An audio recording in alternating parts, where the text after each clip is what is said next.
안녕하세요 여러분, 다시 사는 독일입니다. 저는 20년 전 독일에 유학을 목적으로 나왔다가 현재는 정착을 하고 아이 둘을 키우면서 살고 있습니다. 저는 교육에 굉장히 진심이고요. 여러 영상에서 언급을 드렸듯이 교육만을 목적으로 현재 독일에 남아 있어요. 그렇기 때문에 남들에게는 조금 당연하게 여겨지는 그런 독일 교육 시스템들이 저에게는 굉장히 민감하게 느껴지는 부분들이 있는데요. 특히 이제 독일 초등학교 같은 경우는 한국인의 정서로 볼 때 좀 특이하고 어찌 보면은 잔인하다라는 생각이 들 정도로 충격적인 면들도 있었어요. 그래서 이번 영상에서는 이 교육의 진심인 K 엄마가 독일 교육을 실제로 경험해 보니까 어떤지 그 후기에 대해서 좀 구체적으로 말씀을 드려보려고 합니다. 그래서 현재 첫째 같은 경우는 이제 초등학교 2학년이 한 2달 정도 지나는 시점이에요. 그래서 이게 딱 그냥 저의 이 현재 시점에서 느낀 점들이기도 하고 개인의 경험담이므로 이게 다 다를 수가 있거든요. 그렇기 때문에 일반화는 지양해 주시기를 먼저 부탁을 드리겠습니다. 제가 첫 번째로 독일 교육에서 눈에 띄었던 점은 아이의 우열을 그냥 아무렇지도 않게 나눈다는 점이었습니다. 가장 먼저 눈에 띄었던 것은 독일의 유급제도였고요. 독일은 또 1학년부터 4학년까지 그 담임쌤이랑 학급 아이들이 안 바뀌고 이렇게 쭉 올라가는데 이번에 이제 4명의 학생이 2학년으로 같이 못 올라가고 입학식부터 다시 치르는 것을 보았어요. 그리고 원래 이제 3학년으로 갈 아이들 중에서는 5명이 내려왔더라고요. 근데 이제 제가 이 부분에서 가장 인상이 깊었던 것은요. 학부모들의 태도였습니다. 누구 하나 선생님한테 따진다던가 항의를 한다던가 그렇게 하지 않더라고요. 심지어 학부모 단체 방에서도 되게 공개적으로 아이가 1학년을 더 하게 됐다. 그래서 너네 앞으로 좋은 일만 있길 바란다. 그런 식으로 굉장히 자연스럽게 말을 했고 다른 부모들도 새 반에서도 잘 적응하길 바란다 이렇게 오고 가더라고요. 그래서 이거는 제가 정말 그 초등맘이 되기 전부터 느낀 거였지만 참 유급을 한다는 거에 대해서 부끄럽게 여기는 그런 문화가 전혀 없더라. 그리고 솔직히 개인적으로 1학년 때까지만 해도 이 독일 교육이 하향 편준하라는 느낌은 지울 수가 없었습니다. 근데 이제 2학년부터 딱 들었던 느낌이 이제 좀 비로소 학습이 시작되나 보다. 물론 이게 한국에 비하면 여전히 느슨한 편일 수도 있겠지만 그러면서 2학년 때 새로운 제도가 도입이 됐던 게 바로 우열반이었어요. 그래서 저희 학교 같은 경우는 모든 2학년 학생들이 정규 수업 외에 보충 수업을 받게 되어 있더라고요. 그래서 그 과목은 이제 선생님께서 정해주시는데 아이가 부족한 과목이 있다면 그 부족한 반을 가르쳐주는 보충반으로 들어가게 되는 것이고 보충이 필요 없는 아이들은 아이에게 맞춤 과목의 심화반으로 보내지더라고요. 그래서 저희 아이 같은 경우는 그 실험 심화반에 배정을 받았는데 이게 과목은 2개월에 한 번씩 재정비가 되는 것 같았어요. 그래서 처음엔 저는 이 시스템 자체를 몰라가지고 좀 혼란스러웠는데 개인적으로 면담 기회가 생겨서 여쭤보니까 독일의 모든 초등학교가 이런 것은 아니고 선생님들의 인력이 충분한 학교만 가능하다고 하더라고요. 그리고 더 충격적이었던 건 교내에 영재반이 존재한다는 사실이었습니다. 그래서 물론 이게 검증된 기관을 통해서 아이들이 테스트를 받고 이런 건 아니었고 선생님들이 각자 반에서 한 명씩 뽑아서 영재반으로 보내는 그런 시스템이었어요. 그래서 이 아이들은 정규 수업 중간에 나가가지고 따로 만나서 수업을 받고 오더라고요. 그래서 저도 사실 이게 제가 꼬치꼬치 안 여쭤봤다면 전혀 몰랐을 사실이어가지고 굉장히 소름이 돋을 정도였는데 어쨌든 이제 언뜻 그 리스트를 보기에는 노말 그 영재반이 있었고 그 다음에 영재 미술, 영재 음악 이렇게까지 봤던 걸로 제가 기억을 해요. 정확하지는 않아요. 근데 어쨌든 이 부분에서도 인상적이었던 거는 이렇게 아이들을 학습 능력 또는 재능 이런 걸로 나누는데도 민감하게 구는 사람이 없었다는 점이었고요. 그 이후에 많은 학부모들을 만났는데도 너네 애는 어디 갔어? 이렇게 물어보는 그런 문화가 전혀 없더라. 정리해보자면 아이의 공부 재능이 부족하다? 이런 걸 부끄러워하지 않는다. 대신에 좀 다양한 재능을 인정해주는 그런 문화가 인상적이었고요. 그리고 또 사교육이 없어도 이렇게 아이가 학교에서 다양한 경험을 하고 올 수 있다는 것이 또 놀라웠습니다. 그래서 한 가지 그냥 단점이라면 이게 심화반이든 영재반이든 정규 수업이 아니기 때문에 선생님이 누구 한 분이 아파서 못 오시거나 할 때 그냥 가장 먼저 빨리 취소되는 그런 수업이긴 하더라고요. 그리고 이제 두 번째로 느낀 점은요. 학습 능력보다는 독립성 그리고 사회성 이 부분을 더 강조를 한다는 점이었습니다. 뭔가 한국은 공부를 애가 못해요, 못 따라가요 이러면 창피를 주는 그런 분위기가 있잖아요. 근데 여기서는 아이가 독립적이지 못하면 좀 창피를 주는 듯한 그런 분위기가 형성돼 있다는 것을 개인적으로 느꼈습니다. 그래서 이제 유치원 때부터 사실 뭐 상담하러 갈 때 다 괜찮은데 아이가 뭐 신발을 혼자 못 신는다던가 또 탈 것들 뭐 싱싱이라든지 자전거라든지 이런 거를 못 할 때도 그리고 두발 자전거 역시도 여기는 이게 교통수단이 돼서 그런지 모르겠는데 만 5세? 6세? 뭐 요렇게 됐는데 아직도 두발 자전거를 못 한다. 요거는 좀 부정적인 시선으로 바라보는 것 같았어요. 그리고 이제 처음 학교에 들어갔을 때에도 계속 강조를 하셨던 것이 스스로 파일 정리, 올바른 가위질, 체육 시간에 옷 스스로 갈아입기, 신발끈 묶기, 뭐 여자아이들은 머리 묶기 이런 거를 집에서 이제 가능하게끔 교육을 시켜달라 이런 메시지를 굉장히 많이 받았고 나아가서는 규칙 준수 그리고 친구들과의 관계성을 좀 중요하게 여기시는 것 같더라고요. 그러니까 특히 이제 친구들과 갈등이 생겼을 때 어떻게 그거를 해결하는지 해결 능력을 중점적으로 다루는 것 같아 보였습니다. 실제로 외부 강사 선생님이 오셔서 1학년 때는 일주일에 한 번, 2학년 때는 일주일에 2시간 이렇게 사회성 수업을 진행을 해주시더라고요. 그리고 또 독립성을 굉장히 인정을 해준다라고 느꼈던 사건이 이제 방과 후 수업 같은 경우에는 특별활동을 선택을 할 수가 있거든요, 아이가.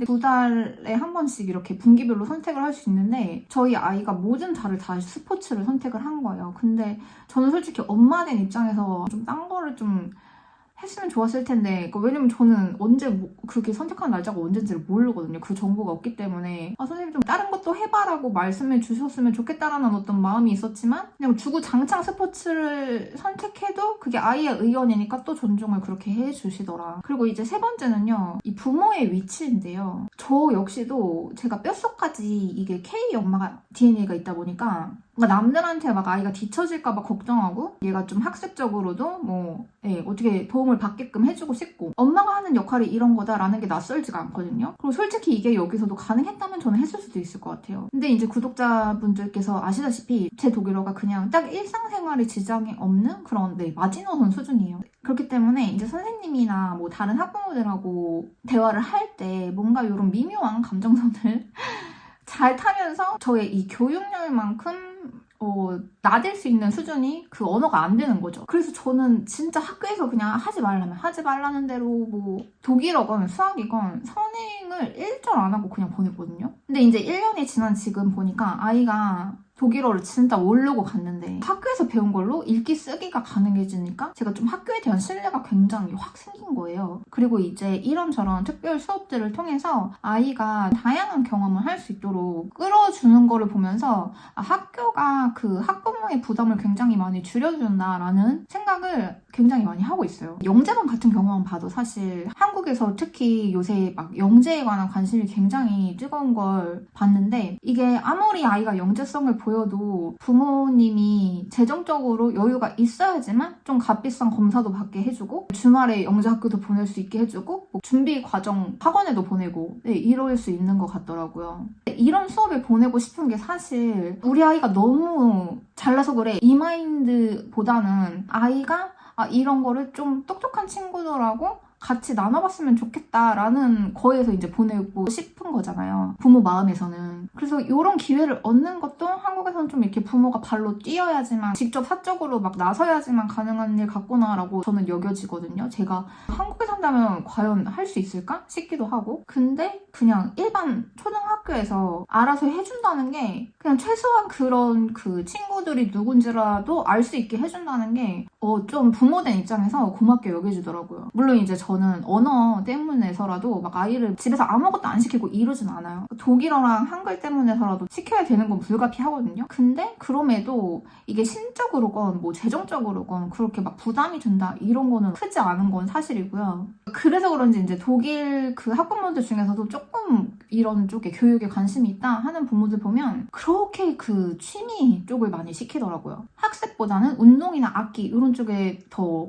교육열을 올리는 듯한 그런 모습을 보거든요. 이게 이제 몸에 남는 기술이라고 생각해서 그런 것 같아요. 그냥 저희 생각으로는. 근데 이 취미 쪽 교육 역시도 저의 K만 마인드와는 약간 다르다고 생각을 하는 게 일단 저는 뭐든지 막 아이의 어떤 성과 얼마나 얘가 잘 따라갔는지, 얼마나 늘었는지, 오늘은 몇 골을 넣었는지 이런 게 알고 싶거든요. 근데 이제 여기는 무조건 슈파스, 너 오늘 재밌었냐? 이거에만 관심이 있더라. 그러니까 재미있다고 해야지만 이제 좀 계속 보내고 시켜주는 듯한. 네, 재밌는 걸 찾을 때까지. 취미 비용 같은 경우도 막 그렇게 부담이 되는 수준은 아닌 것 같아요. 그래서 저희 아이 지금 보내는 거 축구는 한 달에 10유로 정도 돼요. 14,000원 정도? 그러니까 레슨비라기보다는 회비에 가까워요. 이게 구단 그 팀 개념이다 보니까 트레이닝 일주일에 2번 하고 경기 일주일에 1번 하고 이렇게 진행되는데 10유로. 물론 이제 뭐 아이의 실력이 막 늘어서 온다든지 이런 건 없습니다. 그냥 건강하게 축구하다 오는 거. 그리고 음악학교랑 수영 이런 거 알아봐서 보내면 그건 이제 한 타임에 45분에 10유로 정도. 그리고 이제 독일에서 엄마의 역할을 좀 생각해 볼 때 공부를 시켜주고 선행학원을 알아봐주고 이런 거랑은 거리감이 좀 있는 것 같고요. 다시 말씀드리지만 아직 2학년이라서 그럴 수도 있어요. 1차적으로는 뭐 건강 음식 먹이고 살림 굉장히 깔끔하게 하는 거.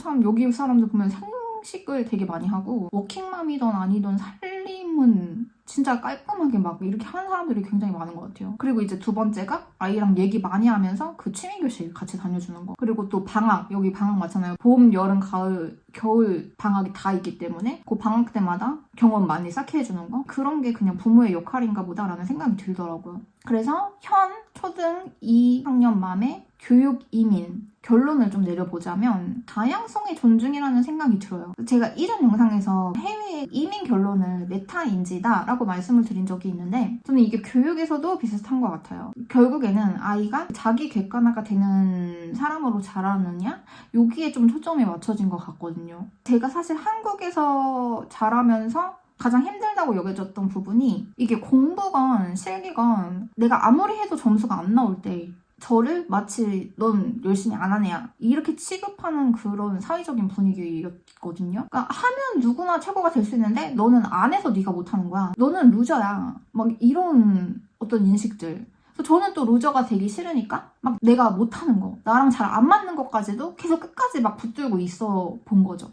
근데 결국 돌아보니 나는 해도 안 되는 사람이었고 그 분야에서는. 그래서 나 그냥 낭비된 시간들로 여겨지더라고요. 한 40 정도 살아보니까 느끼는 건데 이게 공부뿐만이 아니고 어떤 분야든 열심히만 한다고 다 되는 게 아니라는 게 그게 현실이거든요. 그리고 뭐 분야 최고가 되려면 진짜 재능뿐만이 아니라 운도 같이 타고나야 된다는 거를 이제는 모두 다 알고 있을 거라고 생각을 하거든요. 독일 교육은 일단 열심히 해도 안 되는 게 있다라는 거를 바탕으로 깔고 가고 있다는 생각이 들어요. 이거는 진짜 초등학교 1학년 때부터. 그때 담임쌤이 저한테 못 박아주셨거든요. 모든 사람이 대학 공부를 마칠 능력이 없다 이렇게. 그래서 열심히 하면 될 그런 재능을 타고난 애들은 계속 학습 공부 이런 쪽으로 밀어주는데 학교에서도 그렇지 못한 아이들한테는 너네는 루저야 이게 아니고 너네가 더 잘할 수 있는 거를 찾아보자. 그렇게 유도를 많이 해주는 것 같다. 역시 이게 가능한 것은 뭐 학습 능력이 부족하다고 흉을 본다던가 아니면 어떤 직업을 특히 선망한다던가 이런 문화가 없기 때문에 아닐까 생각합니다. 다양성이 존중이 되니까 내 아이도 좀 객관적으로 바라보고 키울 수 있다는 것이 장점 같고 아이가 미래에 자기가 가장 잘할 수 있는 그 분야에서 사회에 기여를 하는 사람이 된다면 이 사회에 기여를 해야 돈을 버는 거니까 그 번 돈으로 휴가 다니면서 즐겁게 살아라. 그게 사실 인생의 전부다 라고 말해주는 그런 사회 같다라는 생각이 듭니다. 근데 이제 이 다양성의 존중, 이 부분이 저에게는 곧 단점이 되기도 하는데요. 이 존중의 범위가 넓기 때문에 제가 아이들한테 가르치기 싫은 것까지 아이가 사회에서 자연스럽게 접할 수밖에 없는 그런 환경이거든요. 그래서 동성애라든지 뭐 마약, 도박 이런 것들이 다 합법화가 이루어지게끔 바뀌고 있기 때문에 저는 이런 뭐 성소수자를 비난할 마음은 없어요. 하지만 제가 저희 아이들한테 너네 그렇게 해도 되라고 가르칠 생각도 전혀 없거든요. 그래서 이거는 저의 지혜예요. 제가 살아가면서 깨달은 지혜인데 공허함이 없는 찐 행복은 자연의 순리를 따라가면서 살아야 얻어진다 라는 인생의 깨달음이 있기 때문에 저는 우리 아이들도 찐 행복하기 위해서 이 메시지로 양육을 하고 싶은데 미국 차별금지법만 봐도 지금 부모가 아이한테 성 정체성에 관한 교육을 못하게끔 그 교육을 금지하라 라는 법을 통과를 시키려고 막 한대요. 그리고 사실 독일도 뭐 미국과 비슷한 문화가 있기 때문에 이게 머지않아 발생할 일이라고 생각을 합니다. 사회적인 분위기만 봐도 이런 뭐 차별 금지가 마치 굉장한 시민 의식인 양 포장이 되어 있거든요. 저 처음 올 때랑도 굉장히 많이 변한 게 이런 동성애를 상징하는 국기 그냥 정말 어쩌다가 한 집에서 볼 정도였는데 이게 대도시 시립박물관 앞에 달려 있어요. 그리고 서점에 청소년 그 코너에 가면 그때가 이제 성에 눈을 뜰 시기잖아요. 거기 중간에 딱 그런 동성애 국기, 무지개 국기를 팔고 있어요. 그리고 중앙역으로 가는 길에 신호등을 다 이런 동성애의 상징들, 그러니까 남남 하트, 여여 하트 뭐 이런 걸로 다 바꿔놨더라고요. 애들이랑 같이 건너야 되는데. 그리고 이제 개인정보, 성별을 묻는 란에는 남성, 여성, 말하기 싫음 뭐 이런 식으로 해놨어요. 저는 솔직히 이게 굉장히 웃기고 억지라고 보는 1인이거든요. 이거는 뭐 그렇게 생각하시지 않는 분들이 뭐라고 하셔도 상관이 없어요. 저는 그렇게 보는 1인이에요. 결혼 정보란도 그럼 기혼, 미혼, 이혼 이렇게 하지 말고 결혼했는데 사이 안 좋아서 이혼 생각하고 있음. 뭐 결혼해야 할 뻔했지만 결국 미혼임. 개인 사정이 많아서 나는 말하기 싫음. 뭐 이런 거 다 해놔야 되는 거 아닌가. 저는 현재 돌아가는 사회가 진짜 역차별이라고 봐요. 왜냐면 동성애 같은 거 상상조차 안 해본 아이들한테까지도 아니면 막 생각만 해도 너무 역겨운 사람들한테까지도 근데 한 번쯤 나도 동성애자인가? 이렇게 생각해 볼 수 있게끔 일부러 막 조장하는, 그렇게 유도하는 거라고 보거든요. 저는 현재도 충분히 심각하다고 느끼지만 이게 결코 더 나아질 거라고 생각하진 않고요. 미국에서처럼 이 부모의 권리를 위협하면서까지도